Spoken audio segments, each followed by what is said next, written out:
hi te paanjai mo yam hakin pangka kwang ba bahana himunat Peter nyanza pu pe te pi pa pangka ka pe him pa pelakane pi put pi hi te na be pa pangka kwang no ko pa puma anja pe eke pu. From the beginning, the story has been told by the elders to the young. The story of the coming of the first people to this earth, the meeting with Masao, the Creator. These are his words.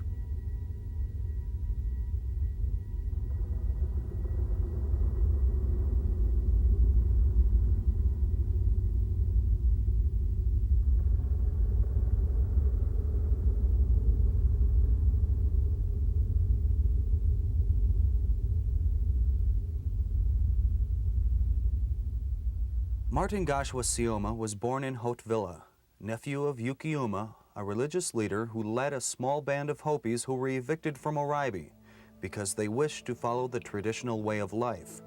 They founded Haute-Villa in 1906.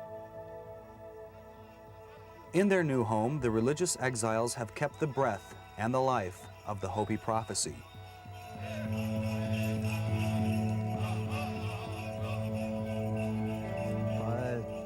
Put him to put the outer to the moment. Near always pump him with a hakma masa pass with Pamas Picard Kamoki. They can put him Masa owns this land over here. We met him in Oraibi, and then he gave us permission to live here with him and give us this knowledge to take care of this world for him. So this really belongs to the Great Spirit, Masa. This is the Great Spirit holding the world right here. This is the line that he gave them the path through here. This is a good life all the way to here. If you follow my footsteps, you will live a long life.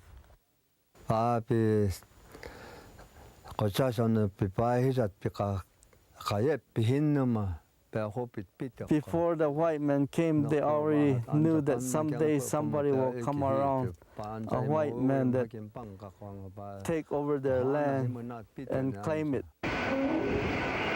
White men split them here. This is the road of the white man through here, all the way to here. The elders said this is a rocky road here. They don't know where this leads to. They said this only leads to the destruction of this world. Then there are some people are still following the footsteps of the Great Spirit through here.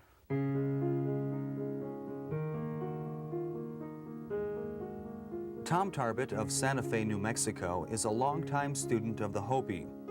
He is director of the Planting Stick Project and acts as liaison between two very different cultures. At first they were united all across the entire array of villages in one web, just because they'd all been following the same cosmic song that put them in their places. So the United States couldn't break that unity at first, but eventually they started breaking down until Oraibi itself split.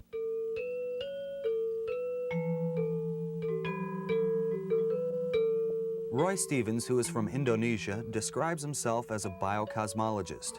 He is part of the Society of Hopi and Planetary Friends. Their mission is to help the world understand the wisdom of the Hopi. The Hopi, of course, they were also forewarned about the intrusions by modern civilization, by modern man, and so they, when they came, right away they saw where the danger came from. There was education.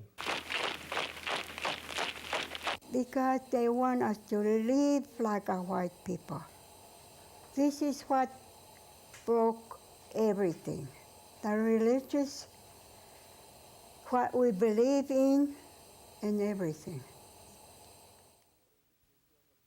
1880, they built a boarding school up there in Kim's Canyon. 1887, Around the turn of the century, assimilation of native peoples into the mainstream of American society was the official policy of the United States government. The two leaders over here in Oloraibi, they fell for it. They got weak and said it was okay for the kids to go to school, but Yukuma and some of other religious leaders were against it. And the prophets, who realized that the new system they were being offered was not in accord with what Masao had taught them about survival, was in fact leading to doom, were brutally evicted by the faction that naively took the modern world to be a safe bet. One morning they just now sat down to eat,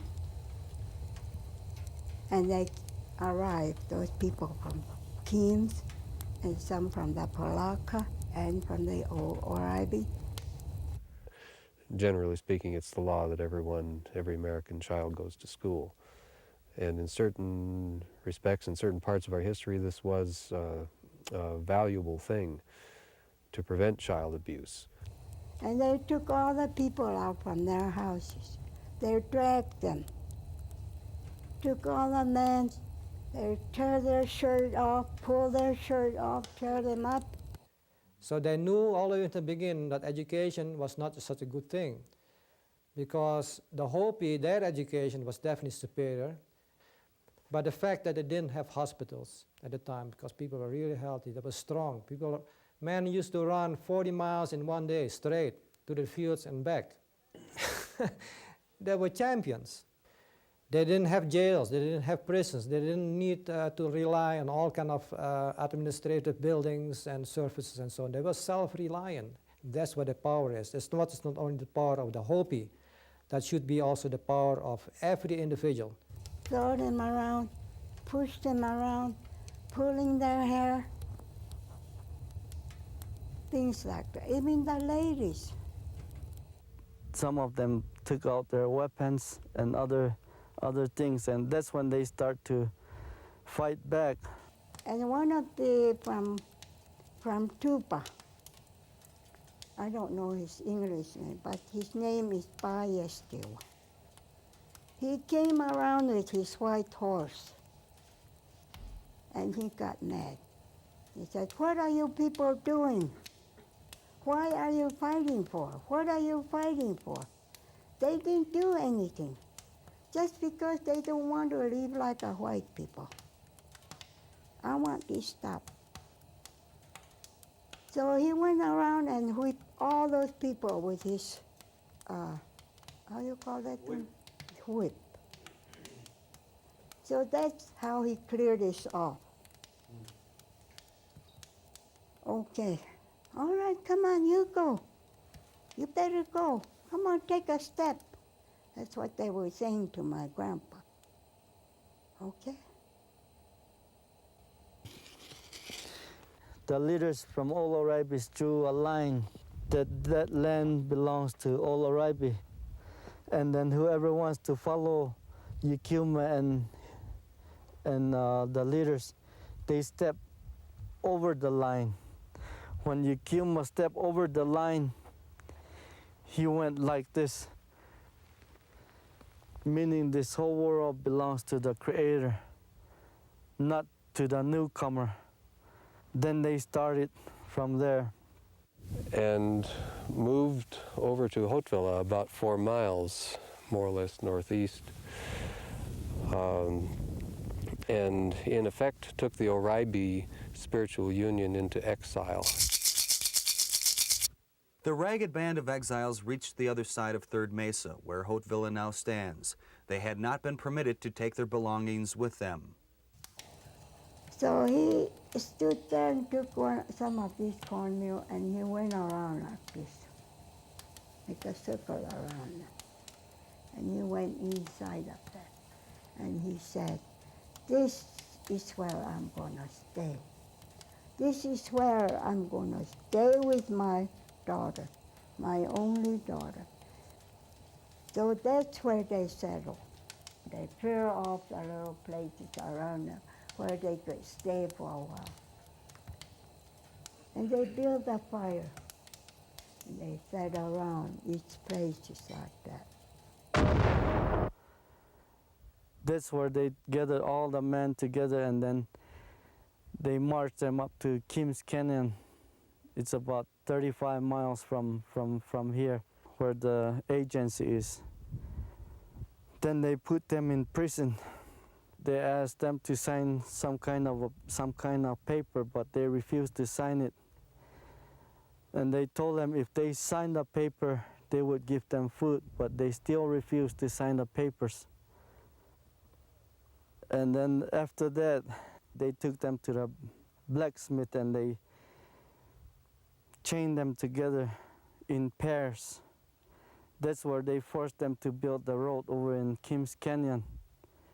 Then when nighttime comes around, they would change it, hook them up, six people together.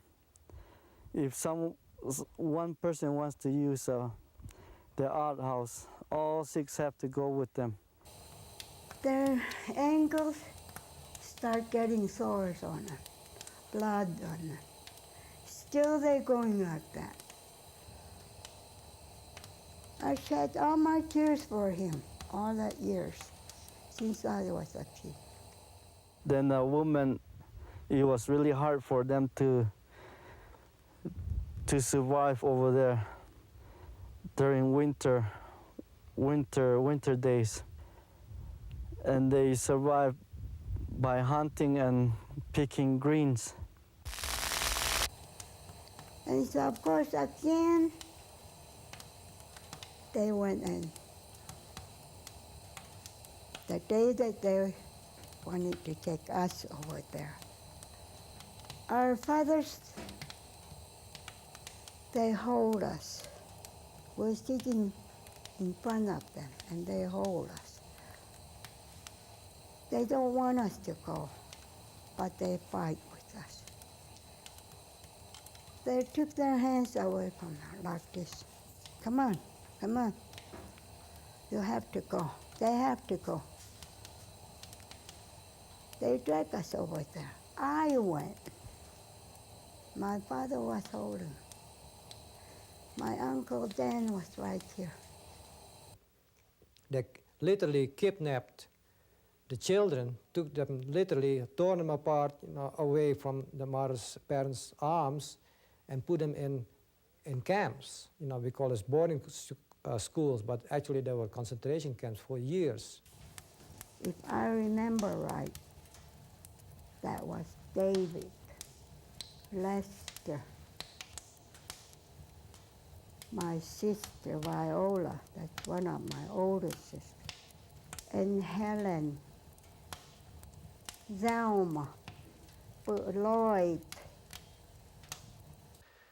And that forced them to adopt, to get tuned into a different mode, of life through education. They were forced, to eat the white man's way, to dress the white man's way, to think the white man's way. They were severely beaten and punished, when they just mentioned one Hopi word.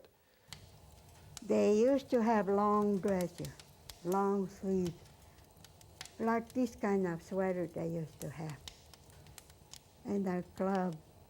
And they have a little red cap on, like a little Red Riding Hood, you might just as well say. And they took already my grandpa down there before they did that to us.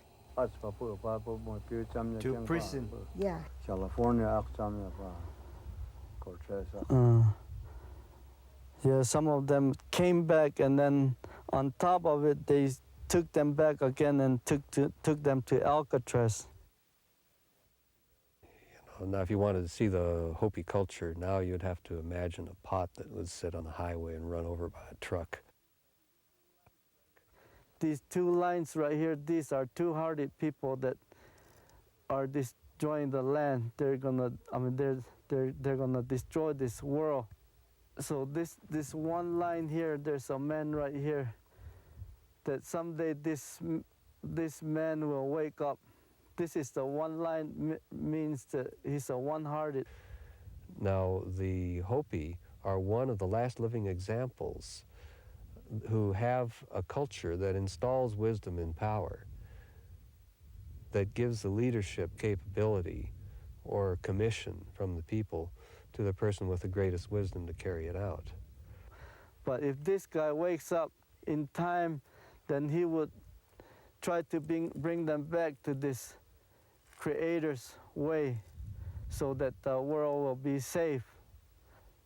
But if we don't do anything, then the world will be destroyed. The Hopi nation has never been conquered by an army. They have never signed a treaty with any government. Therefore, they consider themselves sovereign. The people who were educated, children, see, they create a great gap, and they got accustomed to the comforts and so-called progression.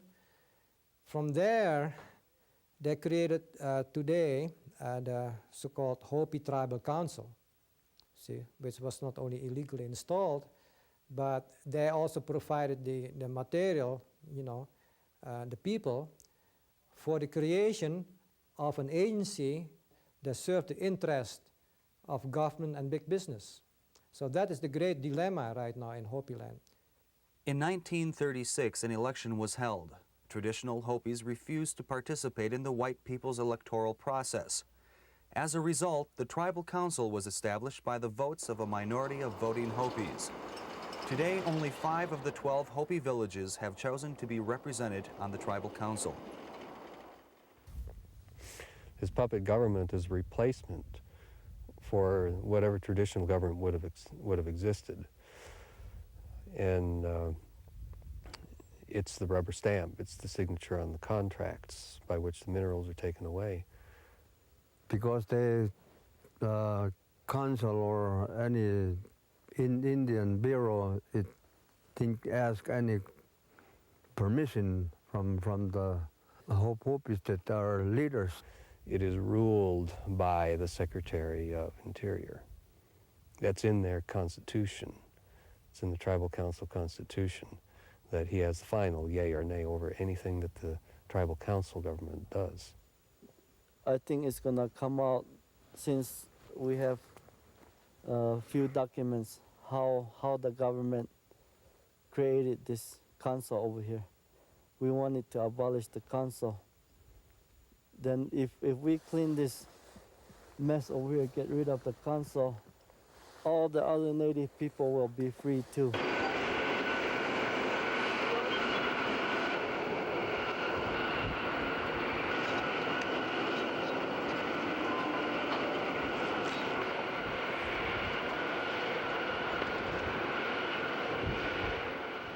In 1882, a reservation was set aside for the Hopi. It included lands that were occupied by members of the Navajo tribe. Centered on coal-rich Black Mesa, this area later became known as the Joint Use Area. Congress divided the Joint Use Area between the two tribes in 1974. Thousands of Navajos caught on the wrong side of the fence were forced by law to move. Some are ignoring the order and refuse to relocate, either from the partitioned land or from the Peabody Coal Company lease area. The coal, strip mined from Black Mesa, is used to fire power plants which, in turn, provide electricity for southwestern cities. They opened that mine to employ some people up there for jobs for the local people. We knew that someday that these ignorant, greedy people will start mining this before they go on. And right now, if you go up to the mining area, they say that what kind of experience do you have? And you gotta have some kind of experience like heavy equipment or some kind of experience on mining to get a job up there. The government never asked us and then put up this Hopi Tribal Council. So what they're doing is everything is illegal. Moving the Navajo people out and strip mining over here. People disagree with the mining ever since then because of there's a lot of wrongdoing that the company has been doing to their culture and their religion belief, and also through the contaminating the land, water, the air. The people were talking about it, yeah, because that whole Black Mesa is a sacred ground. There's a lot of areas up on Black Mesas have the herbal medicine that they use to cure sickness and use for the ceremonies, and also like tobaccos for the ceremony. So that's the way the people look at it, is they want the whole Peabody out of Black Mesa. So so-called prophecies actually is not something mysterious. It's just like common sense. We know what can happen. Like we know that after winter, spring will come.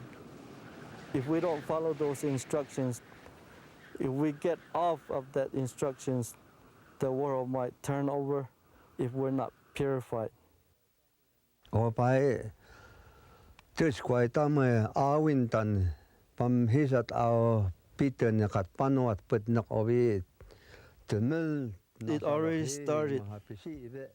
The nature's already telling us the earthquakes, and this winter the flowers has bloomed.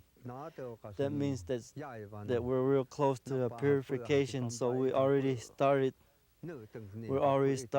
purification. But yet, in the glory of all this technology and might that we have acquired, we remain blind. Certain things happened in the past that tell us something is happening to the land and life and the people. And the plant life also tell us. Flowers, different type, will tell us also that something is happening and something is coming soon. We came to live in peaceful way upon this continent, or this land and life the Great Spirit gave us. We were not to fight each other. We're not to create and destroy things senselessly. We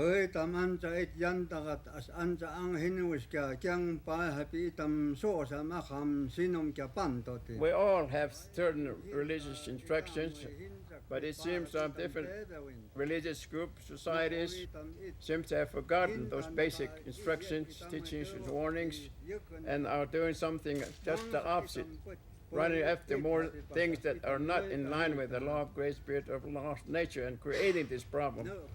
We are all given instructions to take care of this land and life according to the law of the Great Spirit of law of nature. And that is what I'm doing. And I hope that you leaders, or you who are belonging to some of the society that may be able to help correct these things, better hurry up and look into this and correct them as soon as possible. We are real in deep trouble right now. And it's time that modern society, governments, people, everyone, right, make a serious beginning in respecting not only nature, but the people who have protected nature, like indigenous people, and redeem, atone. And we cannot say, well, it's not of my concern because somebody did the stealing and the murdering for me so many generations ago. The fact that we are enjoying wealth, this technology and the resources, that doesn't take away that we don't have any more responsibility. I see the return, successful return to the natural order, that means voluntarily, not by force, because nature will force us into that if we don't do it ourselves, is to empower the Aboriginal people, not just only the Native American, but all over the world, Australia, Africa, whatever is left of that wisdom, of that knowledge, that education. So if we fix this right, then maybe a few people will be saved around this world, not just here in Hopi, but all around the world, that will survive this purification, and we would all meet here in this continent, which we call heaven. Then all the people will come up to Hopi Nation to start a new life and live a long, happy, lasting life. After that, there will be no wars, anything like that. We will live in peace and start a new life again. This is what Martin has told me. So we need to start working for the Creator to survive this world.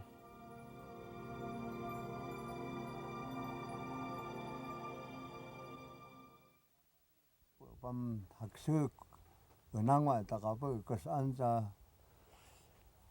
posiat nakwa at heci tinak pahat pu pam yek it yan kat kachit nakat yek habi pam pahat pu yek wiwakan ik awe nak pu pahat puatio ne ka pahat pu hat yep itame pas pan yek ne yep habi itam puatio ita ande ta ya ka pasat pu habi pam yep itame puatan pa pi pu itam pep ayo nonga ke pahat pu itam yek sejep kachit nakat pahat pu itam pu angayan pa nan pahat pu kahakam haki amam ne pe itam pu pahat pu itam son pan yan pahat pu itam navas kachit itam yes pa pu hiep hi te awi te pang ayan it sejep kachit nakat pam engam Roma